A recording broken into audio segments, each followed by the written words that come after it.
And what? Psalm 33 should be verse 3 somewhere there. You need to sing unto the Lord a new song. You need, yes, it is there. Sing unto the Lord a new song. Play skillfully with a what? Can you say that word? With a loud noise. Hello, hello. Wave at me, please. Bwana asifiwe. Some people say, you go to the churches that make noise. Have you heard of that? Have you heard of that? At the churches that people do what? Make noise. We are told to sing unto the Lord anew, and we need to play skillfully. And we need to sing with a loud, yes, it's a loud voice, my brother. So if you want to go back there, so that you start singing slowly, this is not your church, I'm sorry. But you can make a decision and be part of this church so that you belong to Psalm 33 verse 3, where we are supposed to shout for the Lord. Hallelujah. May God bless you so much. Can you give a clap offering to Jesus? Amen. This is a noise-making church, and we believe in this scripture. Hallelujah. You know, when some of us got saved, we were in places. When you say it is time to sing, I put on my specs. My brother, you need to put on your specs. And then you look for a book. And you look for a book that these brethren sang in 18th century. I appreciate them. Likes of Charles Wesley, they did a wonderful job. Good music. So the problem of the church today, when we want to sing, we don't have a new song. We are looking for Charles Wesley today, a man who meditated and composed over 7,000 songs in 18th century. 200 years are over. You mean the same God who spoke to him? Can he not speak to us today? My brother, remove the ashes. Are we together? I'm saying remove the what? Remove the ashes and let us go a notch higher in the name of Jesus.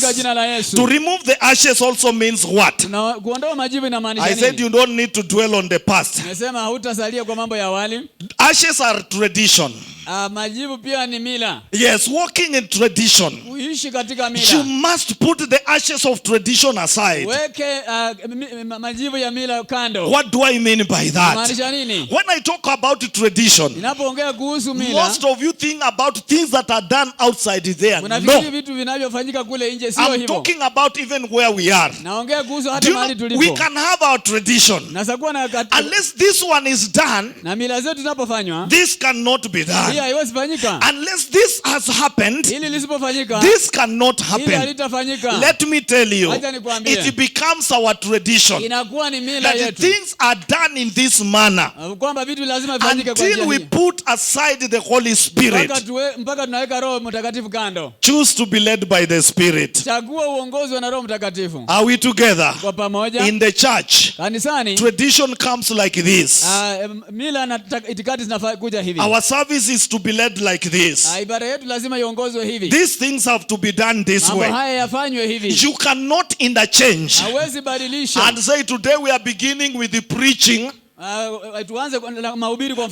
other things will come later. Let me tell you, a time has come when we are supposed to be led by the Spirit. Can you say amen? When Corona came, what did the Corona do? It destroyed our traditions. Am I right to say so? Our Bukusu say our Tohara has to be done like this. Our Louis Hallelujah say the same everywhere. But let me tell you, when people are told you can't do it, some force it their way. But let me tell you, when it comes to the ashes, they must be put aside for God to be seen. In the name of Jesus. I have a scripture here. Let me get a scripture here. Matthew chapter 15, verse 1 and verse 2. You know, there are things that we do and we think that we are doing it for God. Then came to Jesus scribes and Pharisees which were in Jerusalem. Why do thy disciples transgress the tradition of the elders? For they do what? They wash not their hands when they eat bread. That's enough. Ndipo Wafarisayo na waandishi toka Yerusalemu walipomwendea Yesu wakisema, mbona wanafunzi wako hawa huyahalifu mapokeo ya wazee, kwa maana hawanawi mikono walapo chakula? Please wave at me. Bwana asifiwe. Amen. Can you say tradition? Amina. I'll not defend tradition. Sitatetea. Say I will not defend tradition. Sitatetea mila. But I will defend the message of the cross. My brother, my sister, Jesus came preaching the gospel. The elders were steeped in tradition. And they started asking, why do your disciples transgress the tradition of the elders? Mila za wazee. There are people who care about tradition, na watu wanaojali mila, but they don't care lakini hawajali about what God is saying. Yale ambayo Mungu anafanya. My friend, I want to tell you, rafiki, nataka nikwambie, the tradition they were defending was a religious tradition. Mila ambayo walikuwa wanatetea ni zile za kidini. And it was, I want to say, it was full of ashes. Ilikuwa imejaa majivu. I want to tell you today, nataka nikwambie leo, we must put away the ashes and let the Spirit of God move. Can you say amen? When the Spirit of God came, to some people they started praying in tongues and preaching in crusades. I remember some elders of some churches, some of them started even beating them because they are going against the tradition of the church. May God help us that we are not going to behave the same. As I speak to you today, there are some people who have made programs. Even instead of praying led by the Spirit, they pray in their own way. They have a formula of prayer which is not from God. Let me tell you, for your fire to continue lighting, I said you have to remove the killers. The killers have said, dwelling on the past glory. The killers have said, dwelling on tradition. And the last thing I want to say about it today, for the fire to be ignited, you are supposed to add on the fuel. Failure to add the fuel will cause the fire to start going off. You need to shake the jiko, and after shaking the jiko, you need to add on more charcoal. What do I mean by that? If your fire will continue burning, you need to pray continually and pray in the Spirit. That is the only way you are adding fuel on the fire. Are we communicating? The Bible says in Isaiah chapter 40 and verse 39. Isaiah chapter 40 and verse 30. And them that wait upon the Lord shall renew theirs. They will renew their strength. If you wait upon the Lord, yes, it is there. But they that wait upon the Lord shall renew their strength. They shall mount with wings as eagles. They shall run and not be weary. And they shall walk and not faint. To wait upon the Lord is not sleeping. To wait upon the Lord is to add fuel in your spirit by the power of prayer. Am I speaking to somebody? Or somebody is sleeping? If your neighbor is sleeping, tell him fire. No, he's not sleeping. Don't say. Let me say this. The Bible says them that wait upon shall renew their strength. What am I saying? My brother, you need to wait upon the Lord. That is going on your knees, that you may go another mile. Are we together? And that's why we are encouraging the church to join hands together and pray and even fast. There are people here.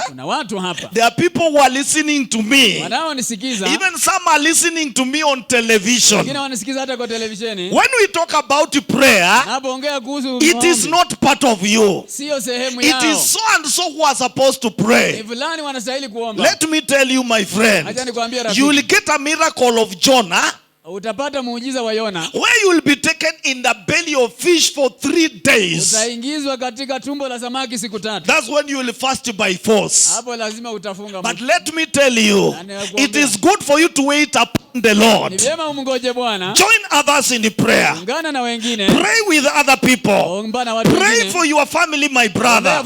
Pray for your work, my brother. Pray for your children. Pray for your work. And you will see God. Are we communicating?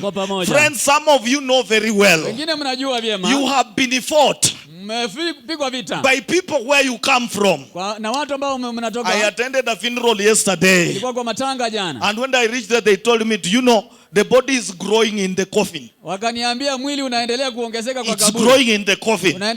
So after repairing the coffin, they told me, we want to bury this person very fast because he will keep on growing in the coffin. And then why I asked, what has happened? He said, no, you know, there is somebody who brought him a genie. I said, now this village is steeped in witchcraft. We need the word of God so that dead bodies don't keep on growing in the coffins.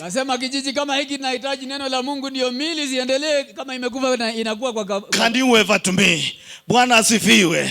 Can you say fire? We need fire, brethren. Some of you, even where you come from, genies will be sent against you. Funny things will start happening against you.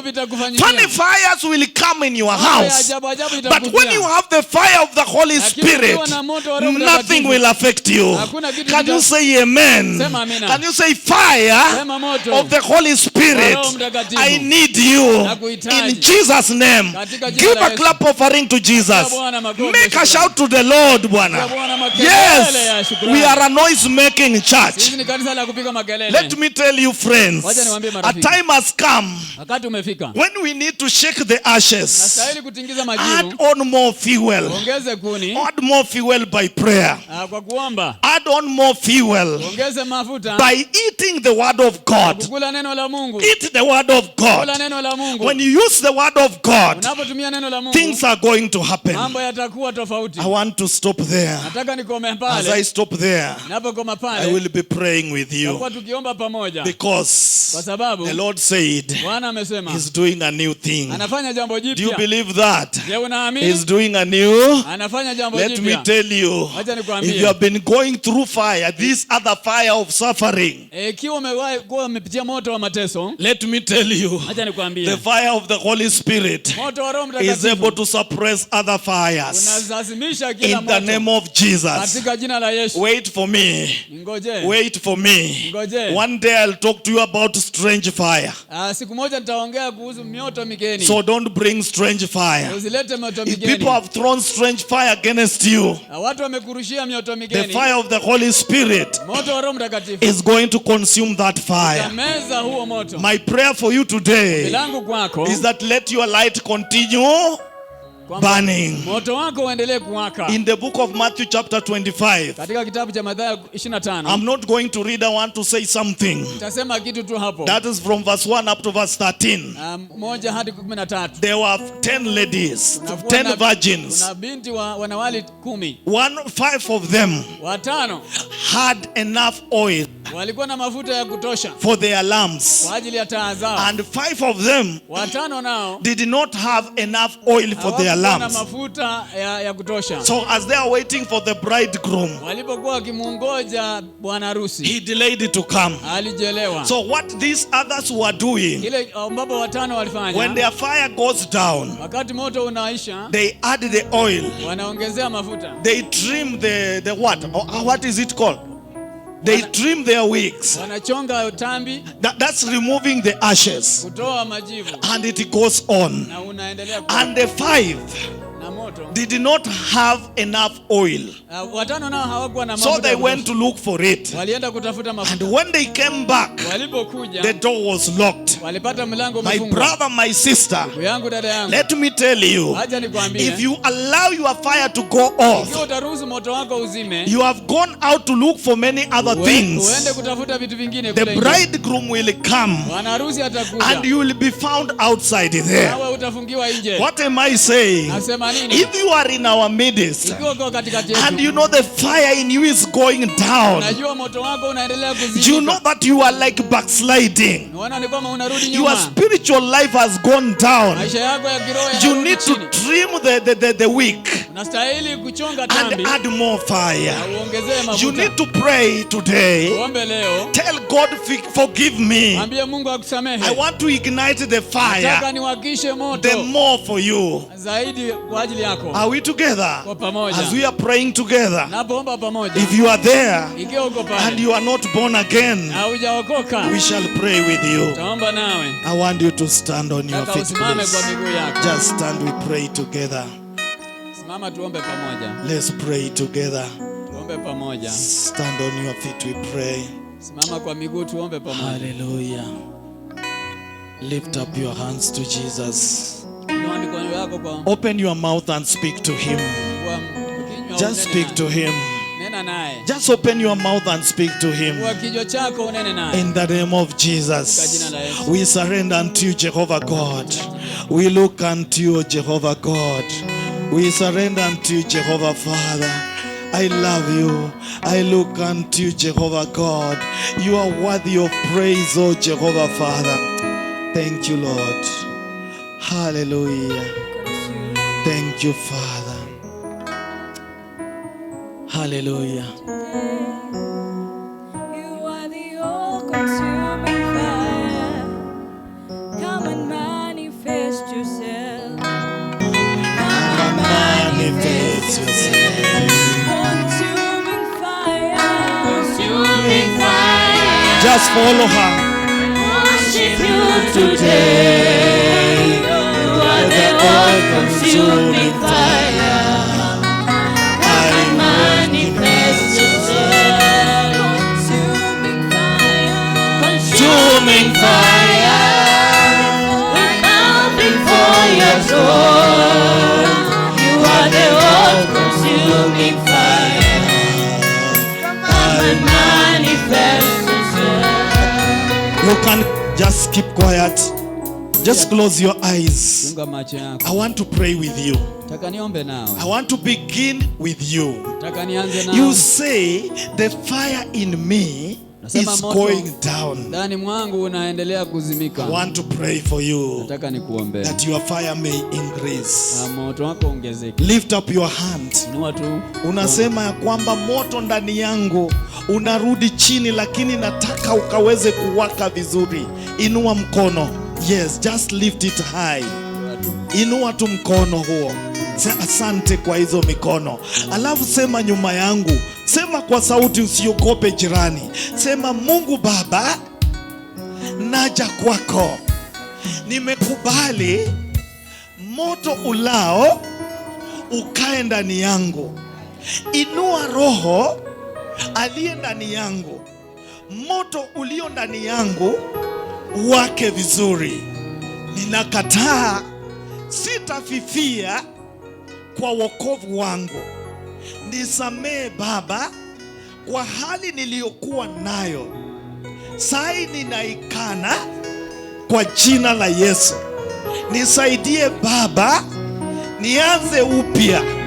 Siku ya leo naondoa majivu kwa moyo wangu. Naondoa majivu kwa maeneo yangu. Asante Yesu. Thank you. Just put your hands down. I want to pray. Funga tu macho yako kila mmoja. Ama uko pale unasema mimi sijaokoka, nataka kupeana maisha kwa Yesu, moto ukaweze kuwashwa leo. Inua mkono tukuombee. Umekuja church leo, hauna Yesu. Nashukuru hakuna. Nataka kuombea kila mmoja wenyu. Inua mikono juu tafadhali. Lift up your hands.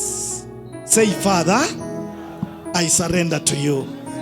I bless you for your love. Thank you for your word.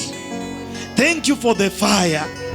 And I confess I will not allow the killers of the fire in my life. In the name of Jesus, I will not allow the killers of the fire in my heart. In the name of Jesus, I will not allow the killers of the fire in my church. In the name of Jesus, I will not allow the killers of the fire in my house. Today I declare, I'm shaking off the dust. I'm shaking off the ashes. In the name of Jesus, I put on more fuel that I may continue to shine. I give glory and honor to you. Thank you, Father, in Jesus' name. Give a clap offering to Jesus. Thank you, Lord. Hallelujah. Just close your eyes. I may pray for you.